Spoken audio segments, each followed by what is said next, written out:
No, but it's fascinating to hear about life in Portugal. So is this really colder than it usually is out there this year? No. They haven't had these temperatures since 30-40 years.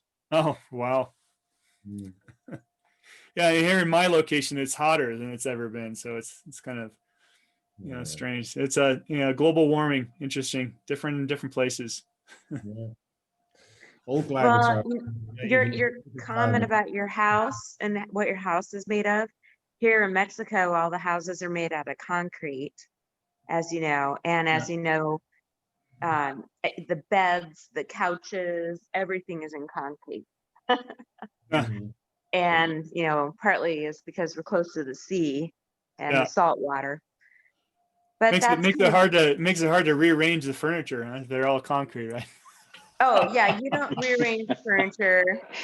And I'll just say, we've gone through our share of wine glasses and glassware, because we keep breaking them all the time. It's like if I set something down and it breaks, and it's like, darn it, we got to buy another one. That's another thing with the islands, is that there's I don't know if that Puerto Vallarta has it, but there's the termites, that go around. And so if you have wood furniture inside your house, I mean, that's like lunch, so they just come in and eat it up. And they eat it up from the inside, so you have no idea that something's wrong with it until you pull out a drawer and it all falls apart and you're like, oh no.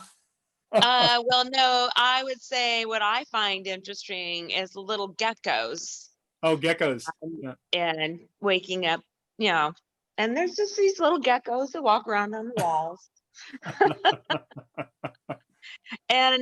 But apparently they're not dangerous. They eat bugs, so I don't get too freaked out about them. Yeah. % or more of your insurance? Huh? I said, are they offering you 15% or more off your insurance? Oh yeah, exactly. So that's a Geico advertisement for insurance uses a gecko here in the United States. André. Oh, okay. You're so much smarter than me. I keep forgetting all the United States commercials. Yeah. I'm just, they're starting to go in the wayland, so I don't remember them anymore. Yeah. Well, we have our foreign participants jumping in. So hello everyone. We're going to get started in about a minute or so. We're just chatting about the warm weather in some places and hot weather in others. André is just telling us it's one of the coldest winters in Portugal in 50 years. And of course, Shar is enjoying the balmy south in Mexico. So we're all jealous. What's it like where you are, Sumit? It's about 45. Yeah. Celsius or can be chilly there. Fahrenheit. So that's actually bitterly cold by our standards here. So Fahrenheit, that is brutally cold. Yeah. All right, so we're at the top of the hour. Let me go ahead and share a screen and we can start. We have a great conversation today, and I'm so happy to have André here with us again. So, well, great. Well, I just want to say, hey, thank you so much, everyone, for joining us today at our People Strategies Forum, and Happy New Year. This is the new year, and I'm telling you, this year is going to be amazing, and in alignment for everything that we've been talking about, as being masterminds of leaders dedicating and creating workplaces where people thrive, employers reward, and customers love. And so let's knock this out of the park this year. Let's maybe take that old day planner and put it aside. That's right. Get a new day planner. It's a new year. That's right. So hi, I'm Shar Miller, and I'm a people strategist. I do a little bit of career coaching, and I also own a company called Rocky Mountain Health Advocates, where I have 20 happy employees that I absolutely adore, and we do our best to take care of. And I also work with Sam Reeves, and Reeve, and he is a reward strategist, and his team is awesome around compensation and total rewards. And then Lisa Jackson And she has just been a delight, and she's with Culture Pros. And so she has a great inside perspective as far as integrating with talent management. And then I'll also Sumit Singla, who is a people strategist, and he is brilliant and has given us so many perspectives, and also gives us a diversity perspective because he's from India and he gives us a completely different mindset as well. So we're very happy to have you all join us today. And before I talk about our guest speaker today, just wanted to mention a few very basic logistics. Just so you know, we have a chat down below. You'll notice it at the bottom of your screen. And then I think at some point, Sam will pull up a poll as well. And the poll is if you would like to have a conversation with any of us, they're just 15 minutes, but oftentimes they go longer. You can let us know. And then also we offer a complimentary TMA assessment. And that's a great opportunity to not only learn about yourself, but also, figure out if it's something that can be utilized for your own company. And so, I'm sorry. So let's talk about that chat again. We want to make sure, excuse me? Oh, just one more thing about the poll, Shara. I did add, we're going to talk about the TMA International Workshop that's coming up this next month. And I've also included that on the poll right now as well. So I'll try to, I have launched it. So if you, just want to think about it, you can just minimize that or you can go ahead and sign up right now. It's up to you. So, but learn more about the TMA method and that workshop during this discussion today. Excellent. And also back to our discussion today, please utilize the chat. Please utilize the questions and answers. We make every attempt to follow your comments, your questions, and we also like to integrate those that participate into the discussion. So don't be shy. We'd love to hear from you. We'd love to hear what struggles you've been having, challenges, also new ideas, and perhaps things you'd also like us to talk about at future forums, because we do go back and review all the comments. Right. So one other thing really quick, Shar, because we do have a huge amount of people that are now listening in to Facebook Live. And so if you have questions there and you're not on the Zoom platform, of course, you can write a comment in the comment section on Facebook, and I'll try to monitor that through the discussion here and take your questions as well. So feel free. Oh, perfect. Love technology. We have all kinds of ways to share, as well as LinkedIn and every other social media out there. So I want to introduce André Blom, who is just a phenomenal person that is one of our sponsors with TMA Method, and he is the co-founder of the TMA Method. And so as you can see by his bio here, he has a brand promise is sustainable adaptability by utilizing talent potential. And I have to tell you, it's made a tremendous difference. I personally have utilized the TMA method with my company, and I have tangible evidence that our company is thriving even during these epidemics with the way that we treat our talent. And I give credit to TMA for the way we lead our employees differently. But I'd like André to maybe talk a little bit more about himself and his background. So without further ado, should we get started with our discussion? Yes. So André, tell us a little bit more about yourself. I mean, how did you get involved with the TMA method, and tell us a little bit about your journey there? Okay. Well, first of all, thanks and hi to everybody on this gathering. It is always a pleasure for me to move around in the world, although since the COVID, it's more on the virtual move than actually stepping into an airplane and meeting face to face. Well, in answer to your question, Sam, how did I get involved in the TMA?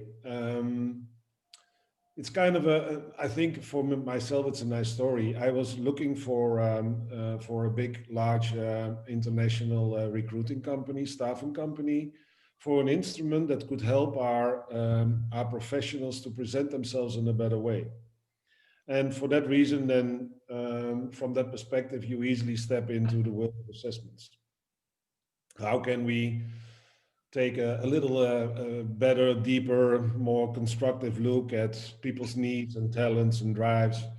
And what I found out is that most of the assessment tools were always designed for the professional.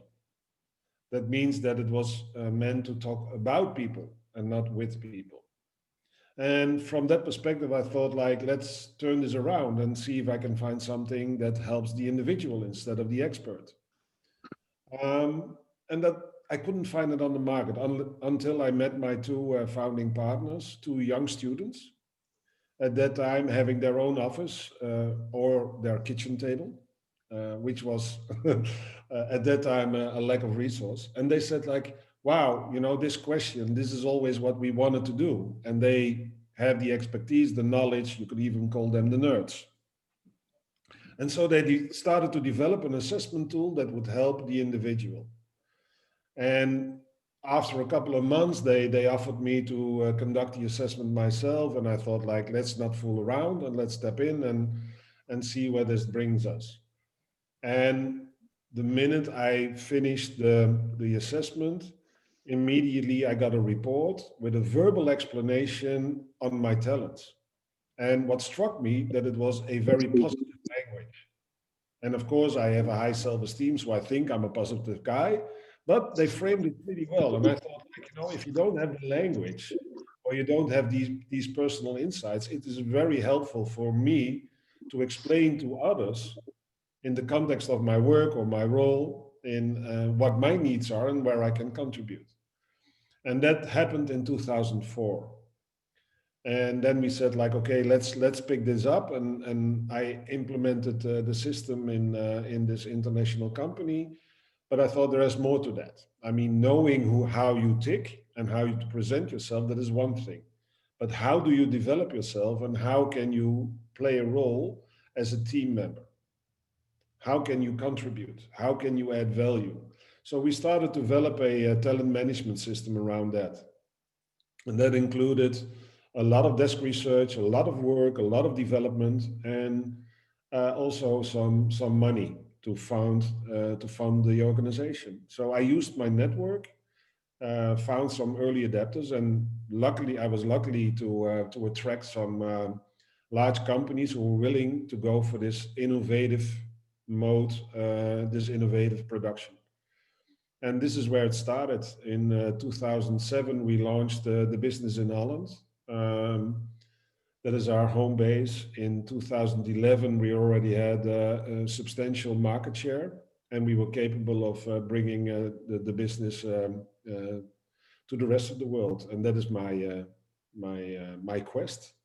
The things that I like to do. I like to include a lot of partners. I like to engage with people to show that there is a different way than, let's call it the blue ocean, the blue world mythology of hierarchy. And I think we are doing much more on the level like, let's include everybody and let's make sure that we tap in, get all the insights. And one of my phrases is like, I understand that we need a default mode of operation. But I think if we take it a step further and we look in the future, we need a future-proof mode of collaboration. And how do you make sure that you have the right language, that you have the right context, that you can facilitate this in the right way? So that is the way we go forward. That is our mission, creating a new mode of collaboration. Yeah, so you've built the company over the past several years to really have a global reach internationally, and and this, I think this is a great approach that because companies right now are either multinational or are moving that direction right now, and they're looking for some sort of consistent a way of looking at talent. So as you're operating in all these different locations, André, do you see a different methodology or a different thought process of on talent management in different locations? Yes, for sure. It is also very cultural sensitive, not only on regional, national level, but also think about the microcultures in even on a department level or in units level. Um, and that is, of course, a challenge. And we think that um, to a certain extent, let's make it very simple. What is culture? Culture is the things, the kind of values that you use in how to do things together, how to live together, how to exist together, how to produce together. That is, in my simple an explanation of what a culture is. And because we are providing the right insights based on the standard norms, the default norms of that region, we are enabling people to have the dialogue, because a culture is also something that is active. And in order to have a culture, you have to cultivate your culture. And that is the language that we are offering. And of course, we see differences. Um, Countries where there's a very strong hierarchy, like, for example, Germany. And I have no value about it. I mean, every organization, country, nation have an idea on how to manage their organization, right? And some are more hierarchical, some are more flat, some are much more in multidisciplinary corporations, some are still organized in silos. Everything's work as long as people are working together in the right context and that they feel, because I think that is the most important thing, that they add value. If you work in an organization and you feel yourself just as a number, just as a reproducer of things, doing repetitive work that can easily be replaced by automation or by somebody else, it's almost like brainless work. I mean, that is devastating for everybody. That is touching your human essence. And we believe that with the right communication and the right attention, you can tap in on the talents of people so that you can really help them to contribute to the common goals and to the common benefits. And that is a different approach than just having an assessment to say, like, you're good, you're in, or you're not good enough, you're out. Right. Yeah, and there is that's what I really love about the TMA method is the more human aspect of looking at each of our workers and our the people that are contributing to our company as their human side, their passions, their drives, their motives, and Yeah. so forth. And I know Sumit and I are currently reading a book. What is it called? A Life Without Work? Is that right, Sumit? It's about the AI movement. Oh, you're on mute there, Sumit. Sorry. Um, it's by Daniel Susskind. It's called A Future Without Work. That's right. Yeah, so the good point of this book, I mean, into your what you mentioned about AI and so forth, and that coming into the workplace in the future, you know, what is the truly aspect that we need to think about of humans and how to treat humans and how to interact with those technologies to elevate their passions and be even more effective and higher performers at work. Yeah. And that is also what we believe in. I mean, if you work on a one-to-one basis, like you and I are working together and doing something that is valuable, and we have daily interaction, we don't need data. But if you work in somewhat bigger organizations, and you want to use all the intelligence that is available, if you want to use the technology, you need to have data. Now, how can we capture things of the human action, the human being, the human needs, the human talents? We can capture that. We can translate that in data, and with that data, with the right questions that you want to have for your analysis. A lot of people are talking about HR and analytics. It's a kind of a human business intelligence. Now we provide that kind of data, but the key question is, what do you want to research? What should be the outcome of your analysis? Because asking the right questions is the main thing to define data analysis. And if you have that, then you can start to use AI. it doesn't go in the other way. You cannot use AI if you don't have the data and you don't have the right questions. So that is also what we provide in our system. Mm. How to do the benchmarking, can you create your policy when you tap in on the data of your human resources. And how do you combine that with other business objectives and other questions? And I think that AR is a phenomenon, but it is also, I would say, still in the incubation phase. Right. Mm. There's still something to explore and to figure out how it will work for organizations. Yeah, I think, well, like our topic today, that integration across the company and how we bring this all together in a talent management platform is quite critical. So I have wanted to bring up integrated talent management, and here's the particular model for that. And TMA kind of reaches across this entire spectrum, right, Andre, from talent acquisition to onboarding, teaming, development, succession, and right placement, all the way to right placement of keeping people in the right positions and so forth. So Yeah. can you tell us a little bit more about this model? What is integrated talent management? Actually, there are 3 levels. If you talk about integrated talent management, the first level is that you really have to tap in on the talent of the individual. If you really want to have the benefit, and let me try to find a relationship with what we have experienced in 2020, sorry, with the COVID. All of a sudden, we had to work from home. The businesses were disrupted. And how do we deal with that? Well, I think we came to a realization that our human capital is truly our key asset, because the building we're working in has less value. How beautiful it is less valuable. Transport means having the nice car to drive from customer A to B to do your sales pitch is not necessary anymore. What people started to figure out is like, why do I commute so much? If I can work, I'm going to the office, I'm doing my work and I go back to the office. But the element that we are missing is the social cohesion. And the management tool that we are missing is the normal observation in the daily interaction, the dynamics. So there is something about working at home. There are some risk elements that we need to cover.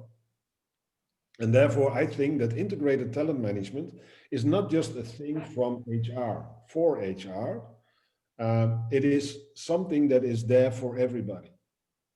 That means that HR should align with management as the expert and the manager with the team and with the candidate. So that means if you look at this model, I also call it integrated leadership. So that we are uniting ourselves in order to deal with the challenges of human resources and to drive them in the best way. So when I look at this model, of course, there are some consecutive steps in it. There is a relationship between it, but you should really look at it as an holistic approach. That means talent acquisition cannot only be done by the recruiter. No, the manager and even the team are stakeholders. So how do you involve them in the whole process of talent acquisition? Because if you hire the right person and the person comes in, how does the onboarding work? Well, based on the information you have, based on the engagement, we share our talents, we share the level that we think where we can contribute, but we also share with each other, where do I need my support? Where can I give support to somebody else? And that is related to teaming. So the onboarding is not about where can I find all the technical tools or which sessions should I log in or where can I find the coffee machine. It is really about collaboration. And when you look at teaming, I think it's something that is underestimated, the strength of teaming and the phenomenon of teaming. It is not about having once or twice a year a nice social gathering with a barbecue or with an even more luxury, go out for a ski event or whatever. It is about what do you do? What kind of scenarios do you train with each other? Do you go through? Are you reinventing your own processes? Do they have freedom to say like, this is our mode of operation? These are our processes, but where can we find innovation? how can you tap in on the insight and the knowledge of people? And that is also what you have to do. These scenarios have to be played. That will make people stronger, and you create more social cohesion. Now, is that only the role for the line manager? No, of course. Leadership is there, so maybe HR should tap in. Maybe a manager from another department who is depending on your production as a unit should be tap in. So I think that is a phenomenon that is really underestimated in companies. Teaming also has to do with development, not only the team development, but it starts with individual development. So what do you do with an individual when it comes to personal development? Well, for me, the consecutive step in personal development is personal leadership. First of all, they have to have the, I would call it a mental capacity to look deeper inside themselves, to say like, these are my talents. This is what I want. This is what I'm able for. This is where I can commit myself to. And I do it from my strength, not from my weakness. Personal development is not based on closing the gaps on your weakness. It is thriving on your strength. And when it comes to personal development, you're not by yourself. We live and work in a context of the role that I'm playing. So if I'm developing myself, I want to experiment, and I want to bring that back to the team so that I can get feedback and that they help me. There's contribution from the team for my personal development, and if that is working together, then you can see that how holistic it is working with teaming and personal development. And what is then the role of the leader? He should provide and allow failure, allow to experiment and find momentums there and have a, what I would call a non-violent dialogue with them, not saying this is wrong, but accusing for not being committed enough or blah, blah, blah, but really supporting and come from a positive psychological perspective. Mhm. To the next, looks like it's a consecutive step, but it is integrated. How can you do something about succession planning if you do not anything about personal development? How does a person know this is a dot on the horizon that I can reach in this company? I should develop myself. So if that is not mentioned and it's keeping under the table, maybe you are an exclusive talent, but we will not tell you.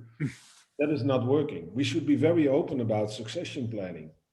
And one of the things that one of my points that I strongly advocate is every year you should not have an appraisal. I think that is outdated. If you have to tell somebody after a year, let's sit down and let's appraise your work. For me, that is only one signal. You haven't paid any attention during the year, right? That's right. Yeah. But what I should say, like, it should be a retention dialogue.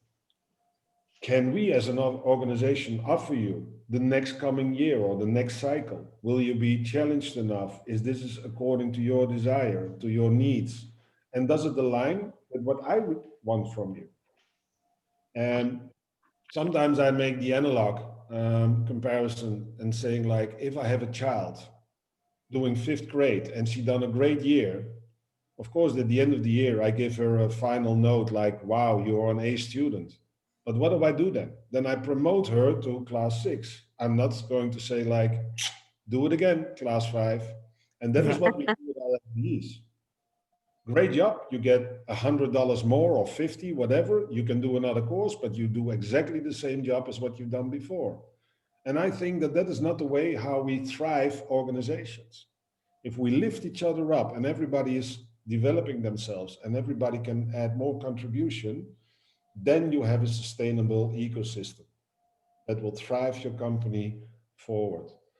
And I think we should also not avoid outplacement, but we should be proactive in it and include the individual. Mhm. What out of retention comes to the fore that the candidate saying, actually, my ambition is lying there. I want to be the CEO of the company. Let's say that there is a potential, but I'm sure, Sam, that you as CEO are not willing to step aside because there is one potential in your organization. Some jobs cannot be offered. Why don't we actively help because we have a huge network of suppliers, of customers. Why don't we help the individual to find his right place so that he leaves as an ambassador of your organization, as a representative of your organization? It will benefit you. No, but what we do is we shy away from outplacement. We are only doing outplacement when we have a bad case or when we cannot afford people to be in our organization anymore. And I think that's the wrong way. So this is how I see how integrated talent management should be. It is not just a tool for management. It is something that we all use. We have a dialogue about it. We are fair. We are open with one common purpose. We try to lift each other and the organization as a whole. Mm-hmm. It is really an ecosystem. Yeah, I really like this model and the passion of TMA practitioners across the globe that leverage this in their own way. I mean, for instance, we have Letty online, which is a TMA partner, a fabulous speaker, and often a guest here on the forum. And she focuses on making sure that they have that psychological safety in the entire organization to ensure that that performance and teaming actually exists and can thrive.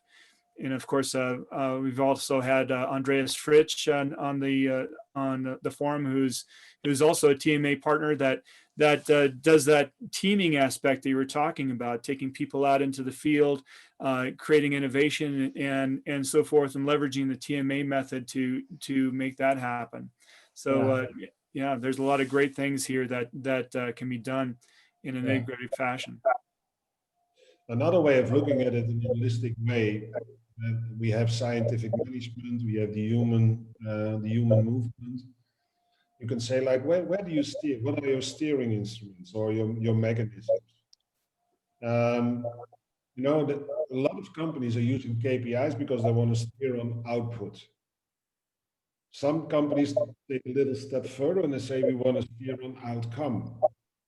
Then there are also companies who are saying, no, we even go one step further and we steer on impact. And what I believe, if you really want to have the full cycle in it, you should also steer on input. Because input, if you steer on input, it is maybe also a red ocean phenomenon. You need all the insights of people, their knowledge, their skills, that bring them together. And if you have a trustworthy organization where there's psychological safety, where everybody can have his voice, then you get a tremendous amount of input that you can use to drive your organization. There is where innovation takes place.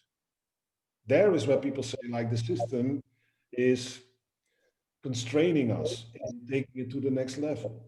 If you only steer on output, the formal KPIs, I don't think that that's the way forward. I think you should use integrated talent management, but you should also reflect on, what are our steering instruments and where do we find the balance? And I think the whole spectrum from input to impact should be taken into consideration. And this is also where data comes in. So can we dive into this a little bit deeper as far as using inputs to impact overall performance? How does that? Can you give us some examples there, André?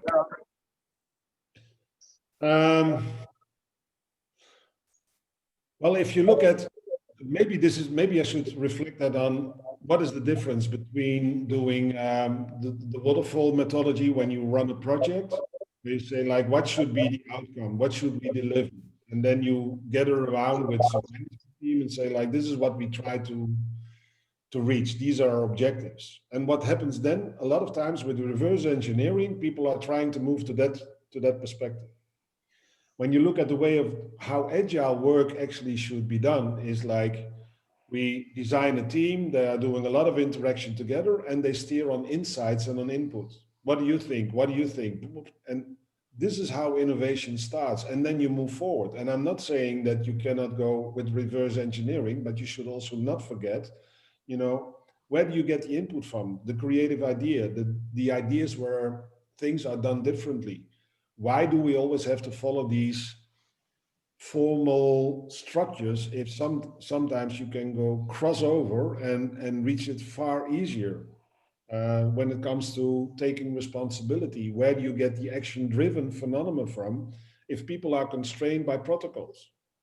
So this is what I mean. If you have an accountable, action-driven team with a safe environment, then you will get a lot more information.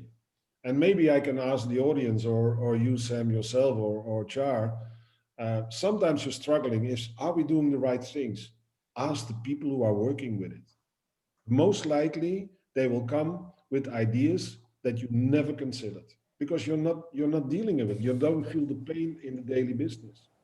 That's right. I mean, totally. Drive on input. Don't forget that. Mhm. That's right. I mean, it's totally important to make sure that that communication is open, talking to your people, or talking to your customers, people that you're working with, and I think that's absolutely essential.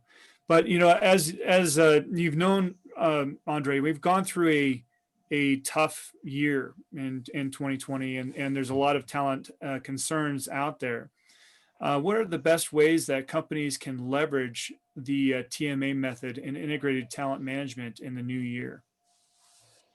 Well, of course, we all suffered a lot from COVID, and we lost a lot.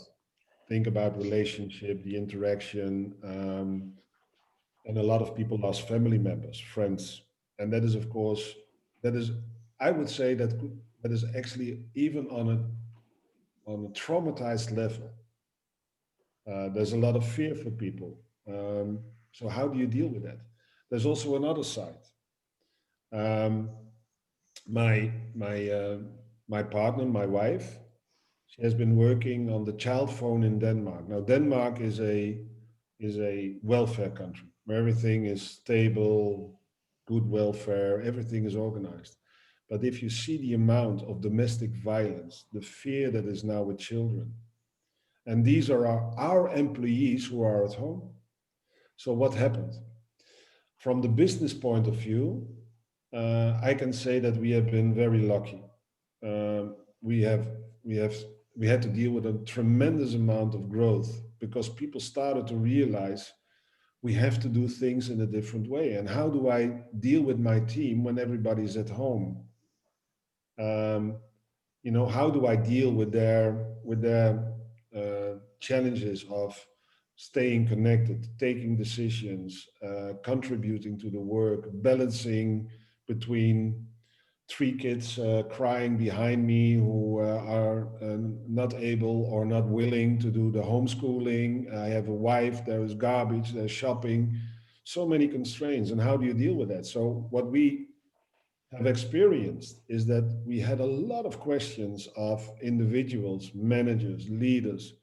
Please help us. How can we tap in? We need to be more, we have to build up a trustworthy relationship. And I have to kind of know with what frequency and with what intensity I should communicate with my people. And that is all done online. And as now we're in this webinar. Try to read the signals of when you have a screen of 20 or 10 people in front of you. You miss the normal human senses. You see a two-dimensional picture. And if you do not know how your people really tick and what their needs are, how can you communicate? How can you give them the trust that things will be okay in the company, that you appreciate the contribution? And what we also experience is that there are some elements within the personalities sphere. Let's say you are somebody with some or a higher need of support. Those are the people who are asking questions. And what we have figured out, these are the people who are like the sentiment between the gloom between a team, because they ask questions and that helps other people to connect. When they are at home, they're not asking the questions anymore. So you can see that there's kind of a disruption in the team dynamic, in the social cohesion.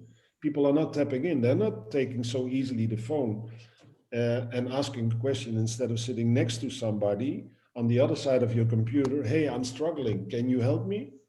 You don't do that when you're at home. So you see these kind of normal response and interactions that you have on the office is now lacking because people are working from home, and managers are challenged to deal with that. How do you keep that bond with each other?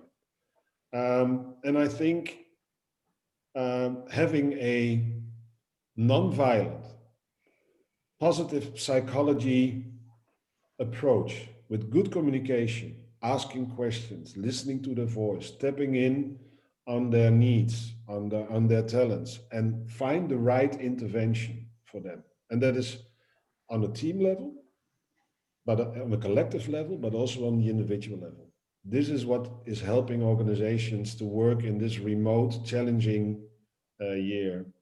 And what we also have figured out is that that kind of sense of urgency, that kind of awareness that this is something that we will need in the future for this year and the coming years. I think that is a good entry point for us to help organizations and people to reconnect. It is actually almost like reconnecting in a new context.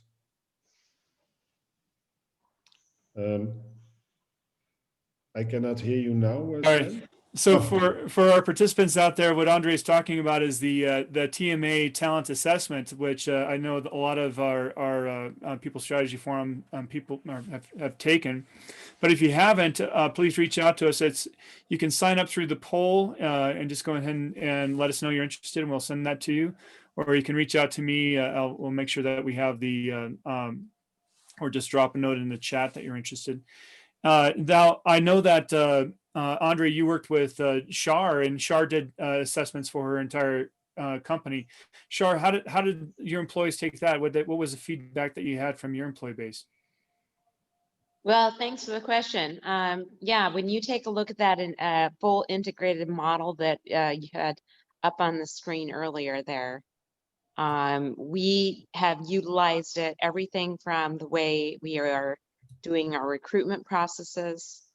So for example, our interview questions are aligned to our competencies. That was absolutely phenomenal because our leaders were able to give input on which competencies were the most effective for our teams. And there was technology in the TMA tool to do a survey, send out the different competencies and ask, are these efficient? And we were able to collectively decide those questions. And then we were able to use the TMA Career Coach app, which is a free app that we've utilized, which actually has recommended interview questions relative to the competencies. And the interesting things is it wasn't the same questions that you typically hear. It's not, what are your top, 3 strengths, and give us your 3 weaknesses, and tell us about an accomplishment. No, the questions were far deeper than that. The questions are more about, getting really down to how do you really address problem solving? How do you truly address, working in a high pressure environment, and what truly is your behavior, and give us examples. So we've utilized that integrated talent model just for the hiring side. And then when it came to the onboarding component, yet again, we have a tool at our fingertip that we utilize that actually gives us coaching and development and training opportunities to help our leaders help really truly coach, align. Yeah, thank you for pulling up some of these competencies. Let me just see. Yeah, thank you for pulling that up. We are able to really go in and say, okay, so let me see if I can see this on my screen. Coaching advice. It tells us what to do to actually talk to the candidate about their responsibility and what the idea of their responsibility is, And does that regard responsibles and being appropriate? So I don't know if we've used that specific example there, but I've actually been able to utilize in my training discussions with my managers a tool that they can hands-on use at their fingertips that they can use when they're sitting down and doing the coaching and candid dialogue. And if you go back to the model, when it comes to teaming, now that when we need to continue, actually, I do have a portion of my staff that have not taken the TMA method yet, but André was kind enough to really help us with our core team and do the TMA method. And we've been able to talk about how we can team better. So for example, Susan absolutely loves structure. She likes detail. She likes an organized environment. And I, for example, am a strategist. I'm very colorful and I'm very creative, and I have a tendency to be what I call a quick start. So I'm always coming up with new ideas and new ways of doing things. But now that I know from the TMA model how to manage her differently, I've been able to change the way I structure my meetings with her. Development wise, same thing. Like I said earlier, we have development recommendations, all relative to our competencies and their results. And even succession management wise, André, I don't know if you realize this, but you helped me with a coaching discussion with one of my leaders who admitted that maybe management was not her cup of tea. Mhm. And here we were very quickly to the point where we were about to promote her to be one of our managers. But since we learned through the TMA process, she now is working with us as an administrative, or I call her an executive assistant. So she is supporting all of our administrators, the owners of the company, and she's doing tasks that are more in alignment with her skills, competencies, and capabilities. Also, I've been told by my employees, the fact that we don't do traditional performance evaluations, the fact that we are operating differently with how we communicate with our staff has actually helped to retain our employees. And there's significant improvement in the number of quantity of what our employees have been able to produce. And it has also improved their performance substantially. So, and then from an outplacement, I would say, again, going back to the TMA coach tool, we actually talk with our employees what they may want to do or become if they leave our organization. And so, for example, we have an employee that wants to be a phlebotomist. So we actually have coaching tools to help her with those skills, and we will happily help her relocate and be outplaced or outright placed when it's time for her to leave the company. And our employees deeply appreciate it. And the last thing I have to say is that our employees traditionally work part-time at full-time pay. So they can do all of their other interests. And we use the TMA to talk about those other interests as well. So it's really been working for us. And I like it because I am a talent management strategist. I have worked with the traditional talent management concepts with other big companies. And I myself have completely revamped the way I do talent management with my own company. Because now I have the beauty of owning my own company, so I can do what I want. So it is, it's magical. It's just very interesting, and I do appreciate it. And I think it's refreshing.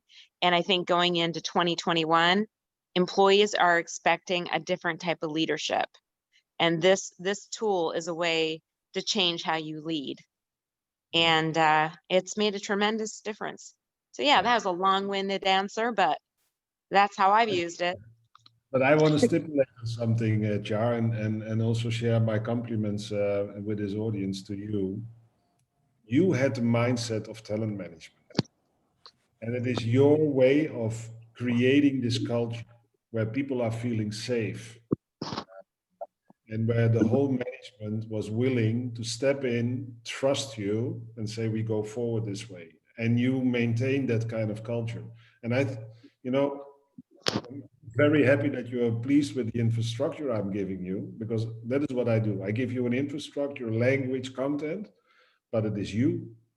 You created that culture, you created that mindset, and you transfer that into the minds of the others. And they now feel, hopefully, and to some extent, this will benefit you all.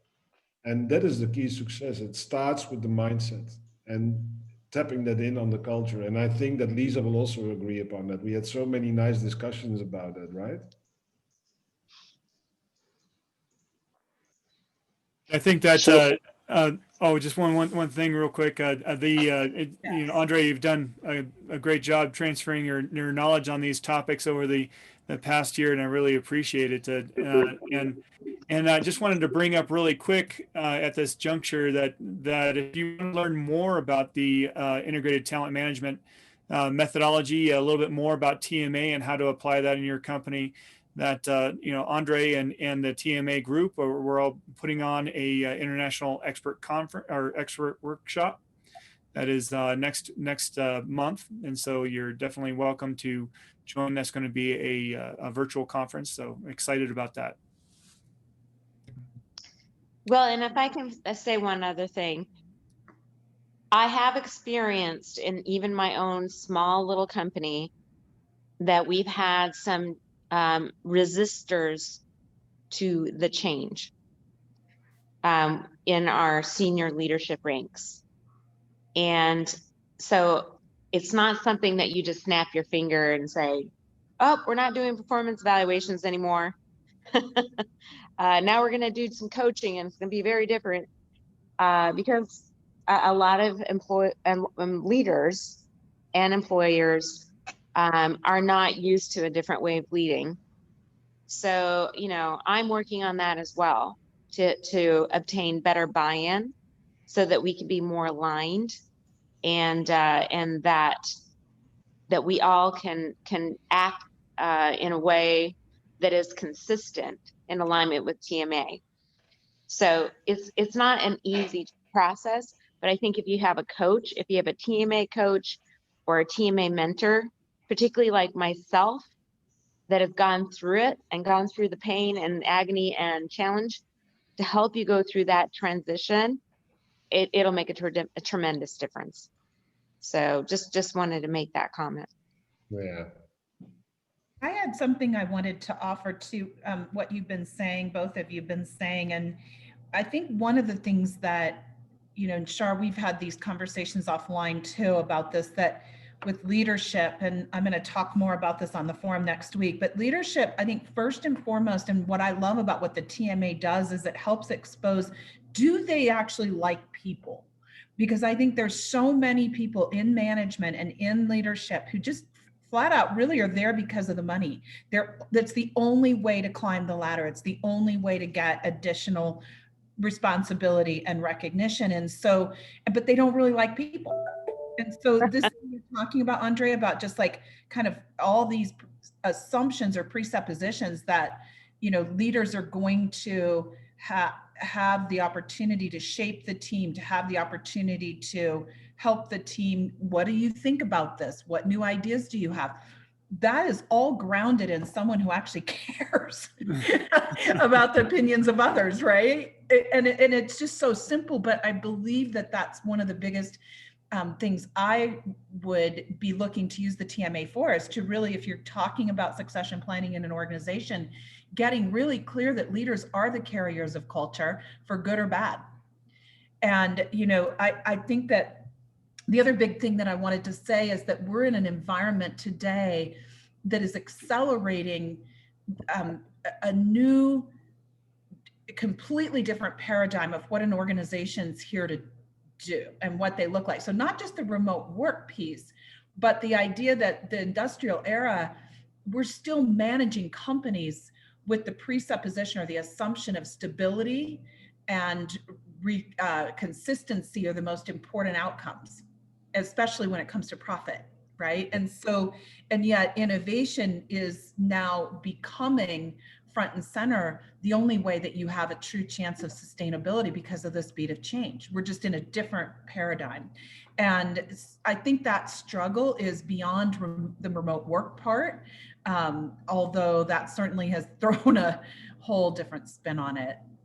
So I just wanted to offer those two perspectives as well that I'm kind of playing around with in my mind and with my clients. So in fact, Go ahead, Sumit. in fact, two of the things that I found very interesting early on in the discussion, Andre mentioned that we live in the age of AI, but no matter what kind of technology you've got at your disposal, it doesn't matter.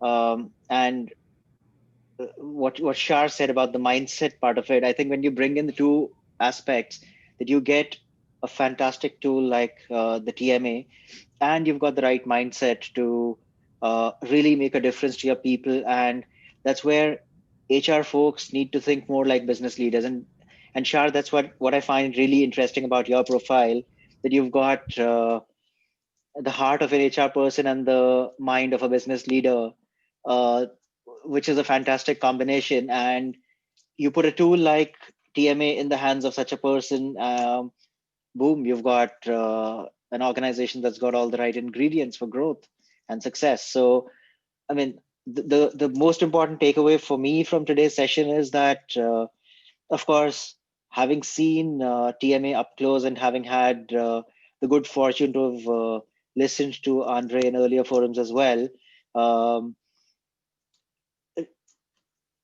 it's of no use investing in a tool like TMA if you're not prepared to change your mindset, if you're not prepared to think of talent management as an integrated process and thinking of it from an employee's perspective. So if you're going to maintain silos and say, hey, this is the recruitment department, I just do what's told to me, and you ask me to fill in these chairs, I do that. That's my role. You're never really going to make it. So integrated talent management is the way to go. The sooner organizations realize it, the better it is. And with a tool like TMA, you're really, really on the verge of unlocking the next smart wave of talent management. That's what I think I would take away from the discussion we've had today.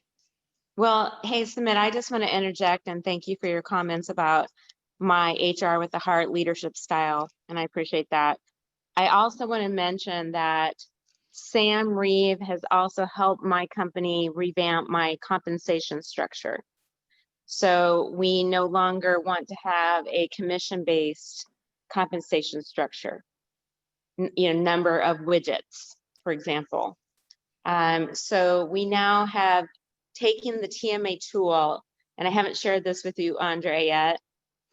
And don't worry, I haven't done anything you probably wouldn't approve upon. But each of my locations has a form that has the leader and all of the employees. And at the top, it has the basics, attendance, punctuality, productivity. But then below that is a ranking process, which aligns to all the competencies. And so when we do our quarterly review of raises, thanks to Sam and Sam's genius compensation support with us, I've not only integrated my talent management strategy with TMA, I've also integrated my compensation strategy with TMA. And so now I know, and now my employees will understand. You productivity wise, you're as I think you called it the rainmaker. No, I think Monty, he's my recruiter. You're a rainmaker. You're producing lots of widgets. You're doing lots of sales, but your attitude sucks. You have an ego that makes people fearful or unproductive. You're impacting our culture in a negative way. So now when we're doing our evaluation process and looking at increasing their compensation and rewards, I now have integrated the two. And so far in my staff meetings, my employees are going, yep, totally get that. yep, I might not get that increase that I thought I might get, even if I do have a huge productivity. I'm not just the rainmaker. I am the team. And I have a way to communicate that in a very, very different, effective way that they can resonate with. So thank you both. Oh, and the rest of my team for helping me do that. And I just have enjoyed having the opportunity to develop these things and create these things as kind of a test pilot, if you say, for using Yeah. this tool. Well, thanks, Shar. You know, that I think the big message here is it's all integrated and aligned, and it's important to have a consistent philosophy that you can have across your company to ensure you're bringing all this together. Now, really quick before just a quick interruption as we're coming to the top of the hour here. I just wanted to make sure, as Lisa mentioned, she's going to be the guest speaker on our next People Strategies Forum, talking about leadership and culture. So really excited to have you on and sharing your knowledge there, Lisa. So thank you. Everybody make sure they join next week. Thanks, Sam. Yes, So and I just want to thank you and thank everyone for coming today. It's been great. Yeah, so as we come to a close, Andre, any closing thoughts that would really benefit our participants here on the forum? Well, my mind is already on the workshop in February.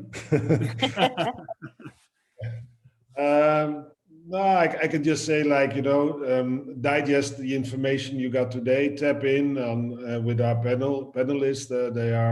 I'm sure that you guys want to help out, and let's be inspired. And I think we have a great future ahead if we can globally counterattack COVID, and we can deal with that.